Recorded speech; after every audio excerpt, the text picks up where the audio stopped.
audio jungle.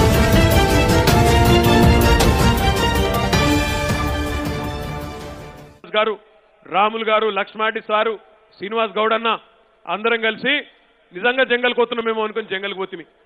ఆడ జంగల్ కాదు కదా, తుప్పలు దుబ్బలు కూడా లేవు.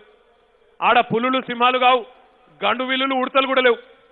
దాని మీద కేసేసి ఈరోజు పాలమూరు రైతాంగం నోట్లో మట్టి ఎవరైనా కొడతా ఉన్నారంటే అది ఈ జిల్లాకు సంబంధించిన దుర్మార్గపు దౌర్భాగ్యపు కాంగ్రెస్ నాయకులే అన్న మాట కూడా ఈ సందర్భంగా నేను మీకు విజ్ఞప్తి చేస్తా ఉన్నా. అయినా వాళ్ళు అడ్డుపడ్డా ఇప్పటికే తమ్ముడు చెప్పినట్టు, లాలరాజు గారు చెప్పినట్టు మన నియోజకవర్గంలో మనకు బ్రహ్మాండంగా ఇప్పటికే ఒక 3 మండలాలకు 40 నుంచి 50,000 ఎకరాలకు న్యాయం జరిగింది, నీళ్ళు వచ్చినాయంటే అది కేసీఆర్ గారి నాయకత్వంలోనే మాట కూడా నేను మీకు గుర్తు చేస్తా ఉన్నా. ఈసారి మనం ఎందుకు ఎలక్షన్లకు పోయినాము అంటే ఈ కోట్ల చుట్టూ తిరిగి తిరిగి తిరిగి 200 కేసులు, ఒకటి కాదు కేసేసింది కాంగ్రెస్ వాళ్ళు, 200 కేసులు వేసినారు. కేసులు వేయొచ్చు కానీ ఎంత దుర్మార్గమైన కేసులు అంటే ఆఖరికి ఈ భూమి మీద లేనోళ్ళు, చచ్చిపోయినోళ్ళు వాళ్ళ పేర్ల మీద కూడా కేసులేసి దొంగ వేలుముద్రలేసి లేనోళ్ళను కూడా ఉన్నట్టుగా చూపెట్టి రైతాంగం నోట్లో మట్టి కొట్టి ప్రాజెక్టులను ఆపే ప్రయత్నం కాంగ్రెస్ చేసిన తర్వాత మనసు వికలమై ముఖ్యమంత్రి గారు ఒకటే నిర్ణయం తీసుకున్నారు.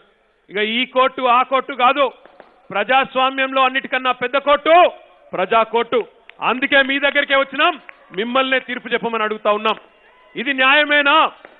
పాలమూరు జిల్లాలో పాలమూరు జిల్లాలోనైతే గతంలో అప్పుడెప్పుడో 52 నుంచి 1952 నుంచి 56 వరకు ఆనాటి పాలమూరు బిడ్డ, అప్పుడు హైదరాబాద్ సంస్థానానికి ముఖ్యమంత్రి బూరుగుల రామకృష్ణారావు గారు ఆనాడు కలలు కన్నట్టు 60, 70 ఏళ్ల కిందట ఒకవేళ ఆనాడే అప్పర్ కృష్ణ ప్రాజెక్టు పూర్తయి ఉంటే ఈ జిల్లా నుంచి వలసలుండేటిదా? ఈ జిల్లా ఈరోజు మరొక గోదావరి జిల్లా మాదిరిగా, కోనసీమ మాదిరిగా కాకపోయేదా? మీరు ఆలోచన చేయాలా. 50 ఏళ్ళు అధికారంలో ఉన్న కాంగ్రెస్ కానీ 17 ఏళ్ళు అధికారంలో ఉన్న తెలుగుదేశం కానీ పట్టించుకొని ఉంటే, ఈ జిల్లాను దత్తత తీసుకున్నామని డైలాగులు కొట్టిన ముఖ్యమంత్రులు సవ్యంగా పనిచేస్తుంటే ఇప్పటికే ఈ జిల్లాలో బ్రహ్మాండంగా పచ్చబడిపోయి ఎక్కడికక్కడ రైతులు పొలం పనుల్లో నిమగ్నమైన పరిస్థితి ఉండేదా కాదా? మీరు ఆలోచించాలని చెప్పి నేను కోరుతా ఉన్నా. ఈ సందర్భంగా నేను మీకు చేసే విజ్ఞప్తి ఒకటే, మీరు 50 ఏళ్ళు కాంగ్రెస్ పార్టీకి అవకాశం ఇచ్చినారు, 17 ఏళ్ళు తెలుగుదేశం పార్టీకి అవకాశం ఇచ్చినారు, 4 ఏళ్ళు టీఆర్ఎస్ పార్టీకి అవకాశం ఇచ్చినారు.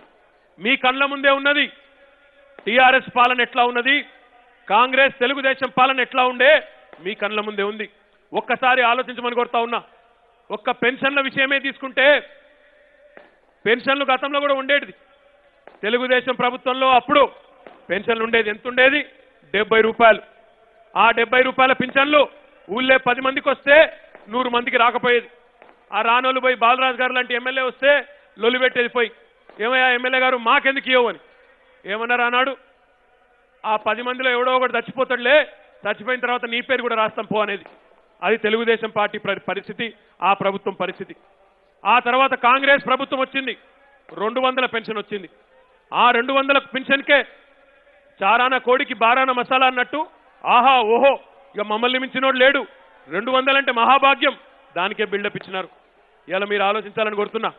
ఏమొస్తుంది 200కి? కిలో పప్పో, కిలో ఉప్పో, కిలో చింతపండో, కిలో నూనెనో, ఆఖరికి మా అవ్వలకు ముసలోళ్ళకి నెలకు మందు గోళీలన్నీ వస్తాయా? వచ్చే పరిస్థితి లేదు. అందుకే ముఖ్యమంత్రి కేసీఆర్ గారు ఒకటే ఆలోచన చేసినాడు, ఈ దేశంలో ఎవరిచ్చినా ఎవరు ఇవ్వకపోయినా మన తెలంగాణలో మాత్రం మీరు మమ్మల్ని ఎన్నుకుంటే 1000 రూపాయల పెన్షన్ ఇస్తామని చెప్పినాం. చెప్పినట్టే 43 లక్షల మందికి 1000 రూపాయలు, 1500 రూపాయల పెన్షన్లు ఇచ్చి ఆసరాగా నిలబడ్డది కేసీఆర్ గారు. కానీ ఆయనకు తృప్తి లేదు. ఇక్కడికి వచ్చిన మా అవ్వలకు, మా అయ్యలకు, పెద్దవారందరికీ నేను విజ్ఞప్తి చేస్తా ఉన్నా, వికలాంగులైన సోదరులకు కూడా నేను విజ్ఞప్తి చేస్తా ఉన్నా. ఈసారి మళ్ళీ మీరు బాలరాజు గారిని గెలిపించి ఎమ్మెల్యే చేసి కేసీఆర్ గారిని ముఖ్యమంత్రి చేస్తే మీ 1000 రూపాయల పెన్షను 2016 అవుతున్నది, 1500 పెన్షను 3016 అవుతున్నదనే మాట ఈ సందర్భంగా నేను మీకు విజ్ఞప్తి చేస్తా ఉన్నా. ఎందుకంటే ఇది పేదవాడి ప్రభుత్వం, ఆయన పేదల పక్షపాతి ముఖ్యమంత్రి. ఇవాళ మనం ప్రకటించగానే కాంగ్రెస్ వాళ్ళు ఎగురుతున్నారు, మీరే ఇస్తారా మేము కూడా ఇస్తామంటున్నారు. మీరు ఆలోచించాలని చెప్పి నేను కోరుతా ఉన్నా. జీవితంలో ఎన్నడూ 200 దాటి పింఛని అని కాంగ్రెస్ పార్టీ ఇవాళ 2000 పెన్షన్ ఇస్తానని నమ్మబలుకుతున్నదంటే అది గులాబీ కండువా దెబ్బ కాదా మీరు ఆలోచించాలని చెప్పి నేను కోరుతున్నా. ఇంకొక మాట కూడా మీరు ఆలోచన చేయాలి. కాంగ్రెస్ ప్రభుత్వాలు దేశంలో ఇంకా 2-3 రాష్ట్రాల్లో ఉన్నాయి. కర్ణాటకలో ఉన్నాయి, పంజాబ్లో ఉన్నాయి. మరి కాంగ్రెస్ పార్టీకి నిజంగా నిజాయితీ ఉంటే, పేదల పక్షపాతి అయిన పార్టీ అయితే వేరే రాష్ట్రంలోనైనా 2000 పెన్షన్ ఇస్తున్నదా? కర్ణాటకలో పెన్షన్ ఇస్తున్నారా 2000? లేదు. పంజాబ్లో ఇస్తున్నారా? లేదు. మరి తెలంగాణలో ఎందుకు ఇస్తామంటున్నారు? ఏంటండి, వీడియో నచ్చిందా? అయితే ఓ లైక్ వేసుకోండి, లేదంటే ఓ కామెంట్ చేయండి. ఎప్పటికప్పుడు మా వీడియోస్ చూడాలంటే సబ్స్క్రైబ్ చేసుకోండి.